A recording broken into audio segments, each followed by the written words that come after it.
Waalaikumsalam. Assalamualaikum warahmatullahi wabarakatuh. Waalaikumsalam warahmatullahi wabarakatuh. Sebelum kita mulai belajar, biasa ya kita absen dulu. Tapi sebelumnya ibu lihat ini ruangannya kayaknya masih ada yang kotor deh. Ayo, yang merasa samping kanan kirinya ada sesuatu silakan dibuang dulu di luar. Coba dilihat, ada nggak? Ada. Ayo Kesa silakan dibuang keluar.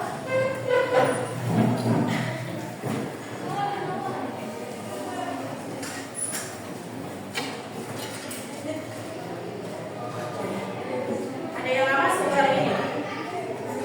Semua ya. Oke, ibu mau absen dulu nih.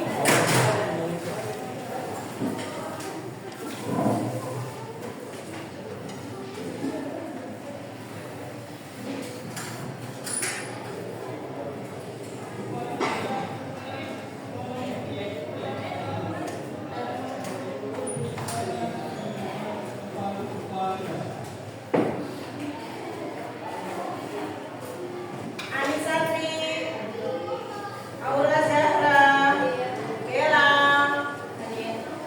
Ayu, Denis, Wimelinda, Mila, Alifa, Kaivia, Karel, Ika Nurjana, Karisma, Indah, Kesa, Bintang, Prayoga, Wirna, Rizka, Putri, Hadir. Nah, Putri ada dua, Putri Cahya, Putri Indah. Alhamdulillah ya, masuk semua. Sudah sarapan belum? Sarapan apa tadi pagi? Nasi dulu. Bubur. Mantap. Buburnya buatan apa? Buatan abang-abang. Jadi kalian usahakan sebelum ke sekolah itu sarapan dulu ya, biar sampai sekolah belajar bisa konsen. Terus kesehatan kamu terjaga dong, ya. Oke. Nah, sebelum ibu memulai pelajaran kali ini, ibu akan menyampaikan topik yang akan kita bahas ya. Jadi topik yang akan kita bahas hari ini adalah tentang metode ilmiah. Tapi sebelumnya kalian merasa sehat ya? Gak ada yang gak enak badan ya ini ya? Sehat semua ya? Alhamdulillah sehat. Berarti nanti kalau ada kerja kelompok kalian juga bisa ya. Tapi nanti ibu kasih tahu langkah-langkahnya ya. Oke. Jadi topik ibu hari ini adalah tentang metode ilmiah. Apa itu metode ilmiah? Jadi di sini itu kita itu akan mengetahui langkah-langkah berpikir ilmiah dalam memecahkan masalah ilmu pengetahuan alam yang kita pelajari di tingkat SMK. Ya. Tujuan pembelajarannya apa? Kali ini tujuan pembelajarannya yaitu untuk menjelaskan pengertian dari metode ilmiah, kemudian menyebutkan langkah-langkah metode ilmiahnya,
teknologi fisika. Sediakan gelas, piring, korek dan lilin.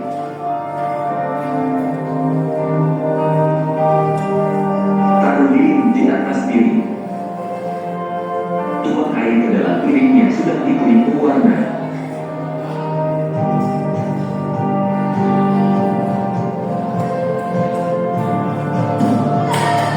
Nyalakan lilin lalu tutup dengan gelas bening.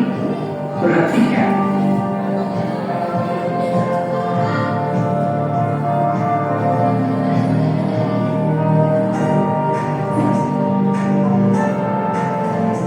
Lilin mati ketika ditutup dengan gelas karena tidak ada oksigen, menyebabkan tekanan udara di dalam gelas lebih kecil dibandingkan di luar gelas. Sehingga tekanan udara mulai mengalir dari luar ke dalam gelas, menyebabkan air yang ada di sekitar gelas terhisap masuk ke dalam gelas.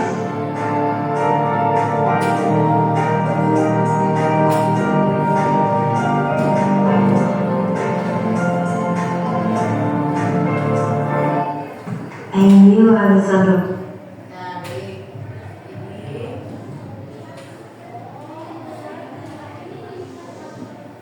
Nah, jadi tadi kalian sudah melihat videonya, ya, sederhana tentang percobaan apa? Lilinnya bagaimana? Lilin yang menyala kemudian menghisap air. Ya, sekarang ditanya nih, mengapa kok tadi airnya bisa masuk ke dalam gelasnya? Coba siapa yang bisa jawab? Ya, Denis bagus.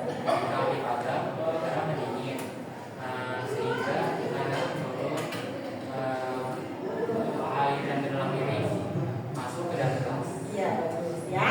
Jadi apa yang ditanyakan ternyata Denis tadi memperhatikan bahwa kenapa kok air bisa naik ke dalam gelas ketika lilinnya padam? Tadi karena tekanan udaranya yang ada di dalam gelas menurun, sehingga tekanan udara dari luar mendorong airnya untuk masuk ke dalam gelas.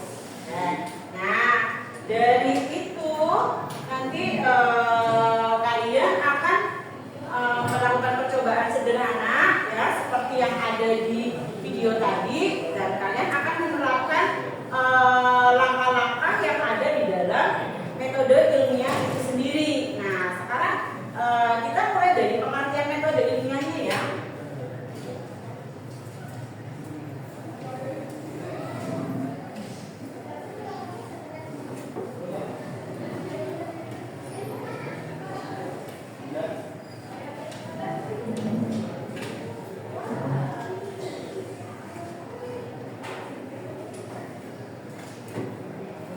Nah, baik, pengertian metode ilmiah. Jadi cara sistematis untuk memperoleh pengetahuan dengan langkah-langkah tertentu yang dapat diuji kebenarannya, ya, itu merupakan pengertian dari metode ilmiah. Cirinya apa? Cirinya dia objektif, kemudian sistematis, logis, serta dapat diuji. Contohnya apa? Contohnya tadi dengan contoh praktikum sederhana tadi, ya. Nah, itu dia menggunakan langkah-langkah dari metode ilmiah. Ini dia langkah-langkahnya. Jadi langkahnya ada 7. Yang pertama ada mengamati fenomena. Kalian tadi mengamati dulu tuh apa sih percobaan itu tadi apa sih? Nah, kemudian mulai merumuskan masalahnya. Merumuskan masalahnya. Kemudian yang ketiga membuat hipotesisnya. Yang keempat melakukan eksperimennya. Kemudian mengumpulkan dan menganalisis data.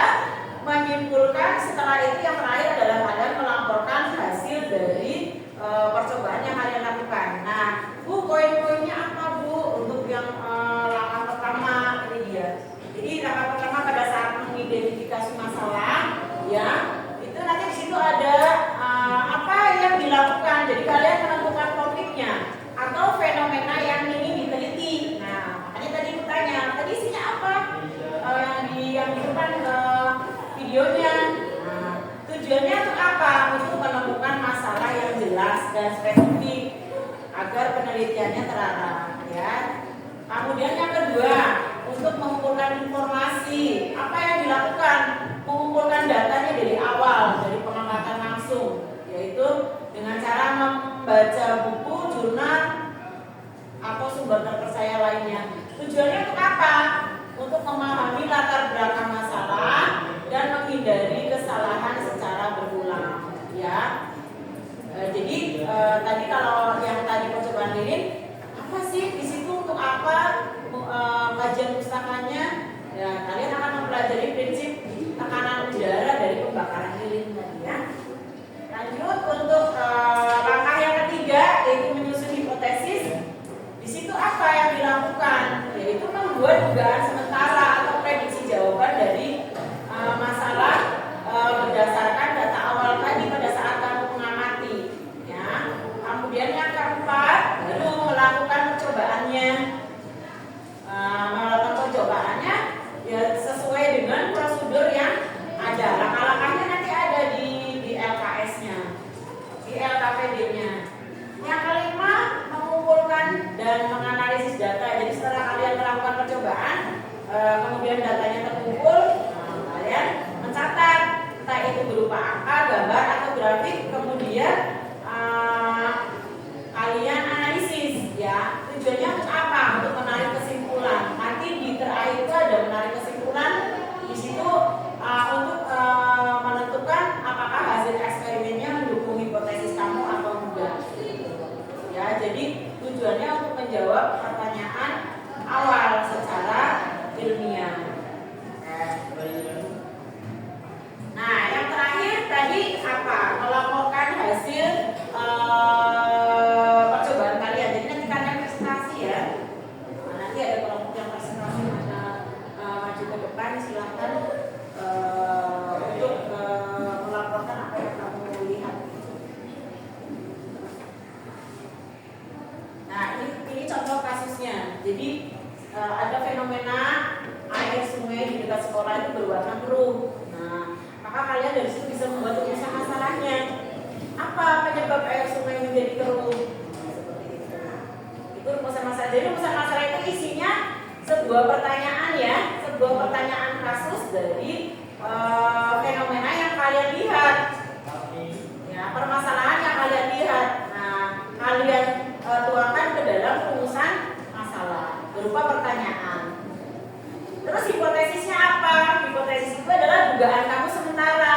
Air sungai di dekat sekolah berwarna keruh. Oh, hipotesisnya airnya keruh disebabkan oleh limbah rumah tangga. Tapi kan kamu belum tahu apakah benar itu sudah disebabkan limbah rumah tangga, ya kan? Nah, maka perlu diteliti. Maka mengambil eksperimen, yaitu mengambil sampel air dan menguji kandungan yang terlarut dalam air sungai itu. Nah, baru disimpulkan, oh ternyata kandungan fosfatnya tinggi akibat deterjen. Berarti hipotesisnya itu benar bahwa air keruh disebabkan oleh limbah rumah tangga.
kalian diskusi melakukan eksperimennya.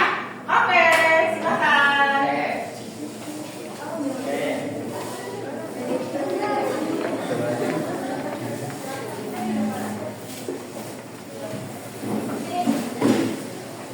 Kita biasanya kalau bikin ini.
Kalian akan mengenal di situ yang namanya skripsi, gitu di situ ya.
The water.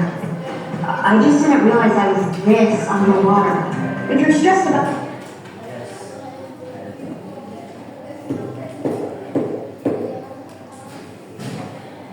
Fisika. Sediakan gelas, piring, korek dan lilin.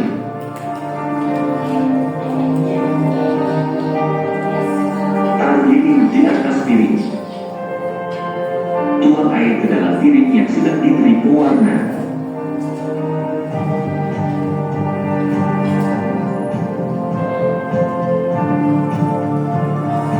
Nyalakan lilin lalu tutup dengan gelas bening. Perhatikan.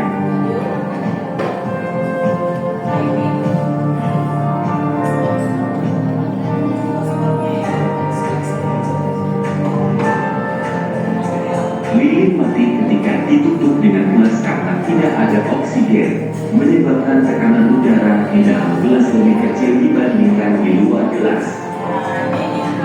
Sehingga tekanan di dalam ruang mengalir dari luar ke dalam gelas, menyebabkan air yang ada di sekitar gelas terhisap masuk ke dalam gelas.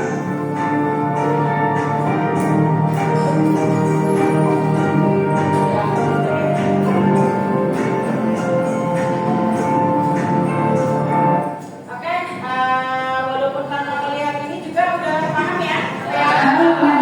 Semoga tetap semangat dan ceria. Kalian bisa langsung melakukan percobaannya.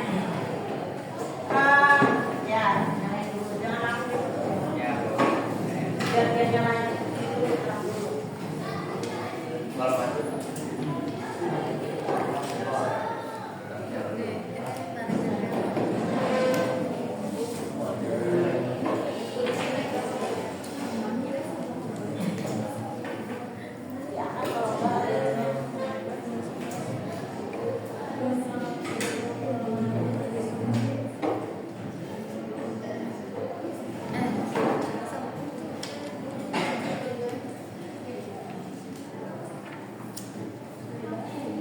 Coba ada yang sambil timernya ya.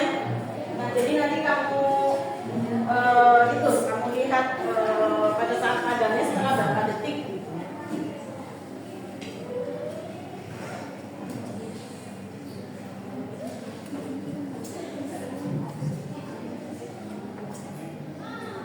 Udah semua? Ini mana?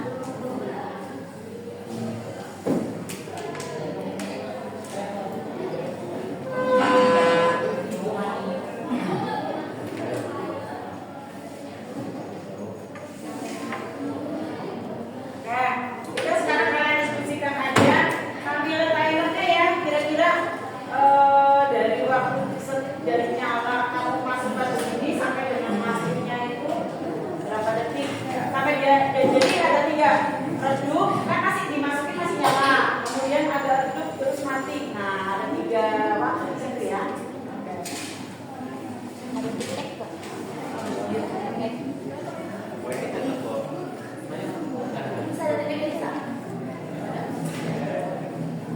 Nanti kalau kita boleh pulang kok, boleh silakan pulang.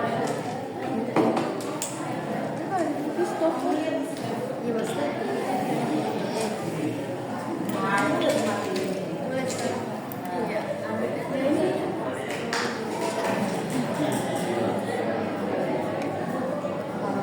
Mau diulang.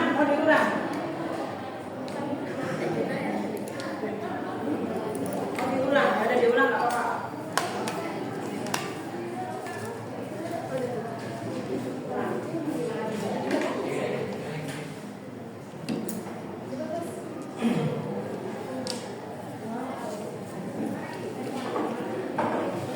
Langsung.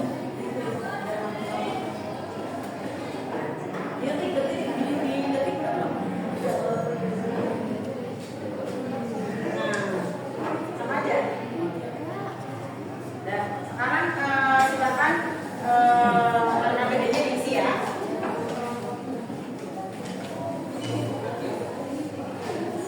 Iya.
8 detik padam bukan airnya, di 6 detik air tetap, 5 detik air mulai naik, di 8 detik air naik lebih tinggi ke dalam gelas. 8.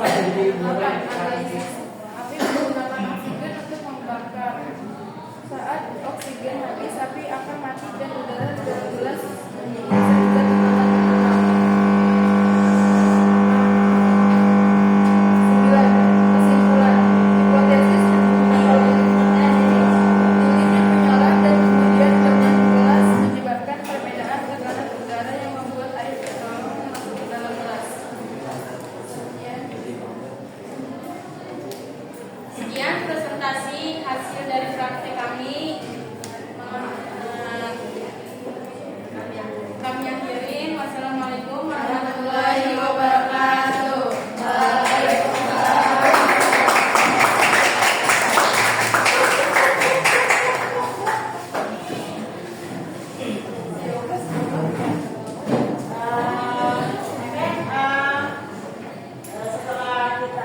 pengalaman ke depan, sekarang untuk mengakhiri pelajaran ini kita rapikan dulu ya bangkunya seperti semula. Nanti laporan silakan kita pasti sekarang kumpulkan.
mempelajari pelajaran hari ini, apa yang digunakan oleh Alivia tadi sudah diutarakan ya. Kemudian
Ya, silakan. Saya belajar menerapkan langkah-langkah metode ilmiah. Saya belajar menerapkan langkah-langkah metode ilmiah. Nah, jadi untuk pelajaran kita kali ini, ibu anggap kalian sudah cukup memahami ya apa itu metode ilmiah, bagaimana manfaatnya, kemudian apa pentingnya dari kita mempelajari metode ilmiah ya. Tapi tadi kan kalian baru melakukan eksperimennya dan presentasi serta sedikit laporan ya. Jadi nanti tugas kalian adalah di rumah kalian silakan buat laporannya. Nah, ibu kira kalau untuk laporan itu nanti kalian sudah pernah mendapat